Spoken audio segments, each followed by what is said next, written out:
आपका स्वागत है हमारे चैनल TV7 आप तक में और मैं आपके साथ शाहिद बाबा। बिहार में नवंबर तक विधानसभा चुनाव होने वाले हैं, लेकिन अभी तक तारीख का ऐलान नहीं किया गया है। इसी बीच महागठबंधन से रिश्ता तोड़कर हम पार्टी JDU में अपना रिश्ता जोड़ ली है, लेकिन अभी भी खबर ये मिल रही है कि महागठबंधन में सीट को लेकर घमासान जारी है। आइए इस मुद्दे पर हमारे साथ खास बातचीत करने के लिए राजद के प्रधान महासचिव और राजनीति में अपनी अच्छी पहचान बनाने वाले आलमगीर रब्बानी साहब मौजूद हैं। आइए और इसी मुद्दे पर बात करते हैं कि इस पूरे मुद्दे पर इनकी अपनी प्रक्रिया क्या है। सर, अभी आगे से क्या निर्देश मिल रहे हैं, किस तरह से आपकी पार्टी की तैयारी चल रही है? हमारी पार्टी की तैयारी कोई आज से थोड़ा चल रही है।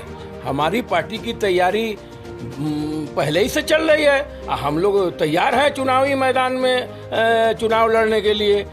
गठबंधन का जहाँ तक आपने पूछा कि तो गठबंधन बैठ के 2-4-5 दिन में हो जाएगा। गठबंधन का फैसला हो जाएगा, सीट शेयरिंग का फैसला हो जाएगा। बड़े नेता लोग जो है बैठ के गठबंधन का स्वरूप तय कर रहे हैं। अब जो होगा 2-4-5-10 दिन में क्लियर हो जाएगा सब। कितने सीटों पर इस बार राजद अब लड़ना चाहिए विधानसभा में? हम लोग 150 सीट पर पूरे बिहार में लड़ने की तैयारी कर रहे हैं और 150 सीट पर हमारा लड़ने का प्लान है। और हमारा उम्मीदवार तो पूरे जोर शोर में अपने क्षेत्र में पूरा लगे हुए हैं। हम लोग 150 सीट पर चुनाव लड़ेंगे बिहार में। बगहा विधानसभा सीट किसके खेमे में आने वाला है? अब बगहा विधानसभा सीट देखिए, ये तो गठबंधन का मामला है। गठबंधन जो है किसको सीट देता है ये तो गठबंधन तय करेगा।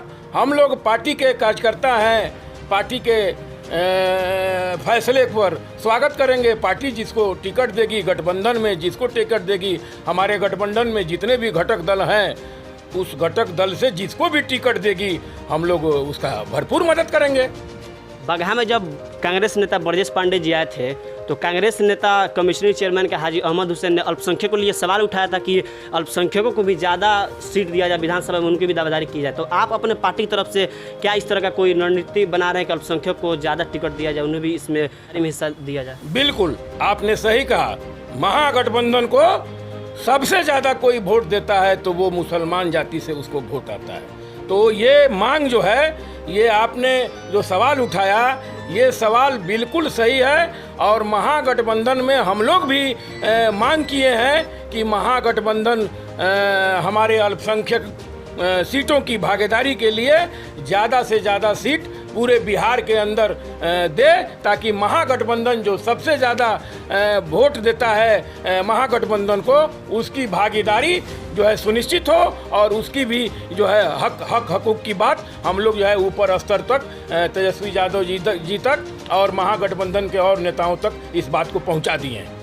तेजस्वी यादव ने कहा है कि अगर हमारी सरकार आती है तो हम लोगों को रोजगार देंगे, लेकिन ये भी कहा जा रहा है कि ये सिर्फ चुनावी भाषा है। ये सब चुनावी भाषा, ये सब विरोधी लोग का चाल है। आज तक तो रोजगार के नाम पर कुछ मिला नहीं। अब देखिए नीतीश कुमार जी का एक नया बयान आ गया कि दलितों की हत्या होगी तो दलितों को नौकरी मिलेगी।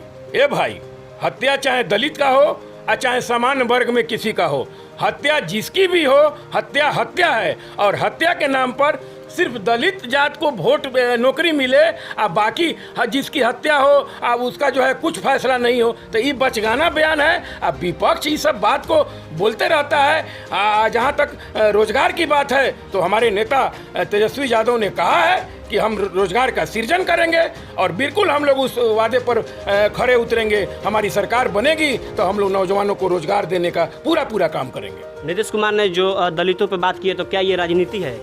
बिल्कुल राजनीति है। इस चुनाव से पहले का नीतीश कुमार का प्रोपेगेंडा है। दलित दलित दलित, कितने दलितों की हत्या बिहार में हो गई है, कितने दलितों को इन लोगों ने मरवा दिया। और आज ही कह रहे हैं कि दलित की हत्या होगी तो दलित को नौकरी मिलेगी। ये सब चुनावी स्टंट है। और चुनाव से पहले दलित कार्ड खेलने का नीतीश कुमार का ये एक सोची समझी साजिश है।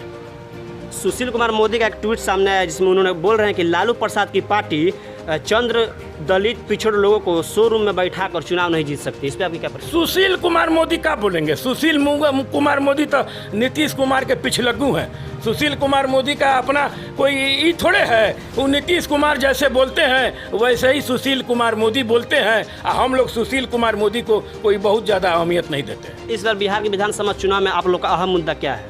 मेरा अहम मुद्दा रोजगार है, नौजवानों को रोजगार है, और जो है सो कि बिहार के अंदर बढ़ते हुए अपराध को और बढ़ते हुए क्राइम को, जो अपराध हो रहा है, जो बलात्कार हो रहा है, उसको हम लोग रोकने का काम करेंगे और बिहार के अंदर एक नया सुशासन राज कायम करेंगे। और इस जंगल राज के खिलाफ हम लोग जो है सो कि सुशासन के राज लाएंगे और बिहार के अंदर एक ऐसा राज आएगा जिसमें हर कोई अपना जीवन आराम से जिएगा। आपने राज की बात की तो वही विपक्ष ये भी कहता है, जेडीयू के पार्टी के लोग कहते हैं कि लालू प्रसाद 15 सालों में कुछ नहीं किया, सिर्फ उन्होंने जंगल राज, बिहार को जंगल राज बनाकर छोड़ दिया। ये लालू यादव ने बोलने का हक सिखाया। लालू यादव ने गरीबों और गुरबों को और दलितों को बोलने का हक सिखाया, कुर्सी पर बैठने का हक सिखाया, ब्लॉक में अपनी हक के लिए हक मांगने का हक सिखाया। लालू यादव गरीबों का नेता, जो गरीबों का आवाज़, लालू यादव ने बिहार के अंदर गरीबों को जगाने का काम किया। और लालू यादव ने सबके बीच एक ऐसी चेतना पैदा कर दी कि आज आप हम बैठकर हम टीवी पर इंटरव्यू दे रहे हैं और आप एक ऐसे सामान्य घर के लड़के, आपके हाथ में माइक है और ये आप इंटरव्यू ले रहे हैं। ये लालू यादव का देन है, ये दूसरे किसी का देन नहीं है। तो ये थे राजद के नेता आलमगीर रब्बानी साहब। इस बार बिहार के विधानसभा चुनाव में अहम मुद्दा ये भी है कि अल्पसंख्यक को कौन सी पार्टी कितनी सीट देती है, क्योंकि अभी तक यही देखा जा रहा है कि अल्पसंख्यक सिर्फ दूसरे को वोट करती है और उन्हें जिताकर राजगद्दी पर बैठाती है। लेकिन इस बार के विधानसभा चुनाव में अहम मुद्दा ये भी है कि अल्पसंख्यक को कौन सी पार्टी कितने सीटों पर लाती है। और इस बार जो नीतीश कुमार ने अपना कार्ड खेला है, उनका कहना यह है कि अगर दलित के किसी परिवार की हत्या होती है तो उन्हें रोजगार दिया जाएगा। लेकिन वही विपक्ष तेजस्वी प्रसाद यादव का कहना यह है कि ये एक हत्या का बढ़ावा देना है, अगर रोजगार देना ही है तो आप डिग्री पर दें, न कि किसी के हत्या पर आप दें। आप देख रहे हैं तबाही के साथ में शाहिद बाबा, टीवी सोना।